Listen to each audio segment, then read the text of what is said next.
வணக்கம். ஜோதிடர் சேலம் உமாராணி. இன்றைய பதிவு. இன்னைக்கு பார்க்குற பதிவு என்ன அப்படின்னா, ராஜயோகம் கிரக அமைப்பு உங்களுடைய ஜாதகத்தில் இருக்கா அப்படின்னு பார்க்கலாங்க.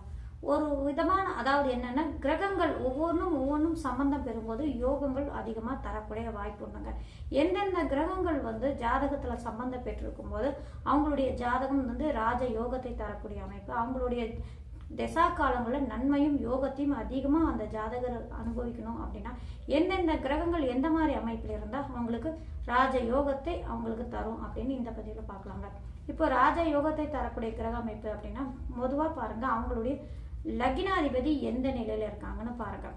லக்னாதிபதி நின்ற ஸ்தானாதிபதி அந்த லக்னத்துக்கு கேந்திரத்திலேயோ அல்லது திரிகோண ஸ்தானத்திலேயோ அல்லது ஆட்சியாகவோ உச்சமாகவோ இருந்தாலும் இதுவும் மிகப்பெரிய ராஜயோகத்தை தரக்கூடிய அமைப்பு தாங்க. அதாவது என்னன்னா, அவங்களுடைய லக்னாதிபதி எந்த நிலையில இருக்காரு, லக்னாதிபதி நின்ற ஸ்தானாதிபதி பலம் பெற்று இருக்கும்போது அந்த லக்னத்துக்கு லக்னாதிபதிக்கு வலு சேர்க்கக்கூடிய அமைப்பு அப்படிங்கறதுனால மிகுந்த ராஜ யோகத்தை அதிகமா தரக்கூடிய வாய்ப்பு உண்டு அப்படின்னு. ஏன்னா ஒருவருக்கு ஜாதகத்துல பாருங்க, லக்னாதிபதி ரொம்ப வலிமையா அதாவது நல்லா வலுவாக இருக்கும் பட்சத்தில் அவங்களுக்கு அடுத்தடுத்து வரக்கூடிய திசைகள் எல்லாம் அது தீய பலன் கொடுத்தாலும் சரி அது சமாளித்து வரணும் இல்லைங்களா. அதுக்கெல்லாம் அந்த ஜாதகர் இருக்கணும், தைரியமாக இருக்கணும் அப்படின்னா லக்னாதிபதி பொதுவாக வலுவாக இருக்கணும் அப்படிங்கிற அமைப்பில் இப்போ லக்னாதிபதி நின்ற ஸ்தானாதிபதி வலு பொறுத்தே லக்னாதிபதி வலுவாக இருக்காரா அப்படின்னு நம்ம நிர்ணயம் பண்ண முடியுங்க. இப்போ லக்னாதிபதி நின்ற ஸ்தானாதிபதி லக்னத்துக்கு மறையாம திரிகோணஸ்தானமான 1, 5, 9ஆம் இடங்கள்லோ அல்லது கேந்திரஸ்தானமான 4, 7, 10ஆம் இடங்கள்லோ இந்த மாதிரி பலம் பெற்று இருக்கும்போது லக்னாதிபதி நல்லா வலுவாக இருக்காரு. அல்லது ஆட்சியாக உச்சமாக இருந்தாலும் நல்லா உயர்வான அமைப்பு, யோகத்தை தரக்கூடிய அமைப்பு தான் அப்படின்னு சொல்லப்பட்டிருக்கு. சரிங்களா.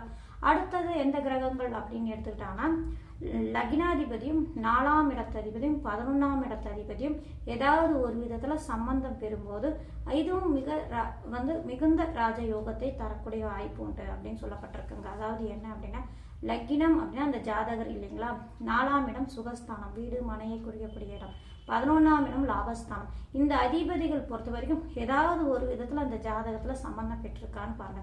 ஒருவருக்கு ஒருவர் பரிவர்த்தனை ஆகியிருப்பது, சார பரிவர்த்தனை இருப்பது, பார்த்து கொள்வது, இணைந்து இருப்பது, இந்த மாதிரி அமைப்புல ஏதாவது ஒரு விதத்துல சம்பந்தம் பெற்றிருக்காங்களா அல்லது இந்த ஸ்தானத்தை ஏதாவது ஒரு விதத்துல பார்க்கறாங்களா அப்படின்னு பாருங்க.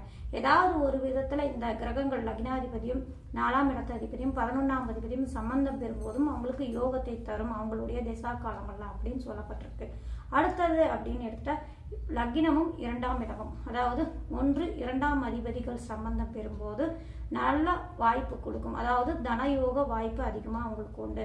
ஏன்னா 2ஆம் இடம் தனஸ்தானம், குடும்பம், வாக்கு அப்படின்னு சொல்லக்கூடிய அமைப்பு அப்படிங்கிறதுனால லக்னம் ஜாதகரை குறிக்கக்கூடிய அமைப்பு அப்படின்னா இவங்க இருவருமே ஏதாவது ஒரு விதத்தில் சம்பந்தம் பெறும்போதும் அவங்களுக்கு அவங்களுடைய திசா காலங்களோ அல்லது அந்த லக்ன சுபர் யோகருடைய திசா காலங்களோ அவங்களுக்கு நல்ல பலன்கள், கூடுதலான பலன்களும் கிடைக்கக்கூடிய வாய்ப்பு உண்டு அப்படின்னு நம் முன்னோர்கள் மூல நூல்களில் கொடுத்துருக்காங்க. அடுத்தது அப்படின்னு எடுத்துட்டா லக்னமும் 4ஆம் இடமும் அதாவது லக்னாதிபதியும் சுகாதிபதியுமான 4ஆம் அதிபதியும் பரிவர்த்தனையாகி இருப்பது அல்லது ஏதாவது ஒரு விதத்துல சம்பந்தம் பெற்றிருக்கும் போதும் இதுவும் கூடுதலான நன்மையை கொடுக்கும். வீடு மனை யோகம் அதிகமா இருக்கும். அதாவது நிறைய வீடு வாடகைக்கு விட்டு சம்பாதிக்கிறாங்க அப்படின்னு சொல்லுவாங்களே, இந்த மாதிரி யோக பலன்கள்லாம் அந்த ஜாதகருக்கு கிடைக்கக்கூடிய வாய்ப்பு உண்டு அப்படின்னு சொல்லப்பட்டிருக்காங்க. அடுத்தது 10, 11ஆம் அதிபதிகள் சம்பந்தம் பெறும்போதும் யோகத்தையும் நன்மையும் அதிகமாக தரும். தொழிலில் வளர்ச்சி அதிகமாக இருக்கும், தொழிலில் அதிகம் லாபம் கிடைக்கக்கூடிய வாய்ப்பு உண்டு. இந்த மாதிரி அமைப்பெல்லாம் யோகத்தை அந்த ஜாதகருக்கு கொடுக்கக்கூடிய வாய்ப்பு உண்டு.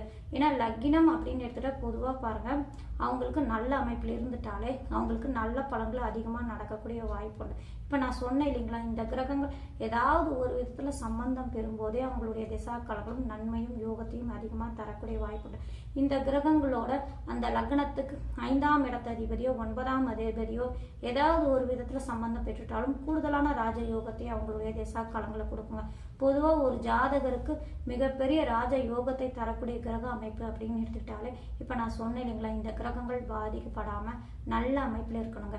நீச்சமாகவோ வக்கிரமாகவோ அல்லது அந்த லக்னத்துக்கு 6, 8, 12ஆம் அதிபதிகளுடைய சாரத்திலேயோ பார்வையிலேயோ ஏதாவது ஒரு விதத்தில் அவங்க பாதிக்கப்பட்டு இருக்கும் பட்சத்தில் அல்லது அந்த கிரகங்களுக்கு வீடு கொடுத்த கிரகம், சாரம் கொடுத்த கிரகம் ஏதாவது ஒரு விதத்தில் பாதிக்கப்பட்டு அவங்களுடைய சம்பந்தம் இந்த கிரகங்களுடைய ஏற்பட்டுட்டாலும் அவங்களுடைய திசா காலங்களில் முழுமையான பலன் கிடைக்காதுங்க. அதுவே இப்போ நான் சொன்னேன் இல்லைங்களா, இந்த கிரகங்கள் பாதிக்கப்படாமல் நல்ல அமைப்பில் இருக்கும் பட்சத்தில் அவங்களுடைய திசா காலங்களில் நன்மையும் யோகத்தையும் அதிகமாக தரக்கூடிய வாய்ப்புண்டு. ஏன்னா லக்னாதிபதி அப்படின்னு எடுத்துக்கிட்டாலே அவங்களுக்கு மிக முக்கியமானவங்க.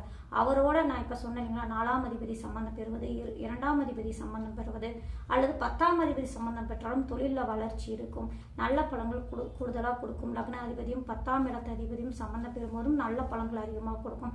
அடுத்தது 7ஆம் அதிபதியும் 10ஆம் அதிபதியும் சம்பந்தம் பெறும்போது தொழிலில் நல்ல வளர்ச்சி இருக்கும். பார்ட்னர் போட்டு தொழில் செய்கிறாங்க அப்படின்னா இந்த 7, 10ஆம் அதிபதிகளுடைய சம்பந்தம் இருக்கும்போது மிகப்பெரிய வளர்ச்சி கொடுக்கும். ஏதாவது ஒரு விதத்தில் அவங்களுக்கு பார்ட்னர் போட்டதுக்கப்புறம் நல்ல தொழிலில் வளர்ச்சி இருக்கும். இந்த மாதிரி ஜாதகம்லாம் பல ஜாதகங்கள்னு நான் பார்த்துருக்காங்க.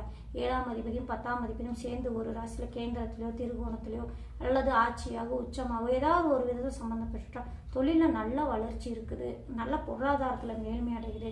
இந்த மாதிரி பலன்கள்லாம் அனுபவித்த ஜாதகத்தையெல்லாம் நான் பார்த்துருக்கேன். சரிங்களா, இப்போ பொதுவாக பாருங்கள், இந்த கிரகங்கள் பாதிக்கப்படாமல் இருந்தாலே போதுங்க. அவங்களுடைய திசா காலங்கள் நல்ல பலன்கள், கூடுதலான பலன்கள். அந்த கிரகம் என்ன காரணம் வகிக்குதோ, அந்த கிரகத்துக்கு உண்டான ஆதிபத்தியம் என்னவோ, அந்த ஸ்தான அதிபதி அந்த ஸ்தானத்துக்கு அந்த லக்னத்துக்கு அது என்ன ஸ்தானம் பெற்றிருக்கோ அதோடைய பலனும் அதோடைய திசா காலங்களும் முழுமையாக கொடுக்கக்கூடிய வாய்ப்பு உண்டுங்க. மெயினாக பாருங்கள், இந்த கிரகங்கள் எல்லாமே நல்லா இருந்தால் தான் பலன்கள், யோக பலன்கள் கொடுக்கும். சரிங்களா, நன்றி, வணக்கம்.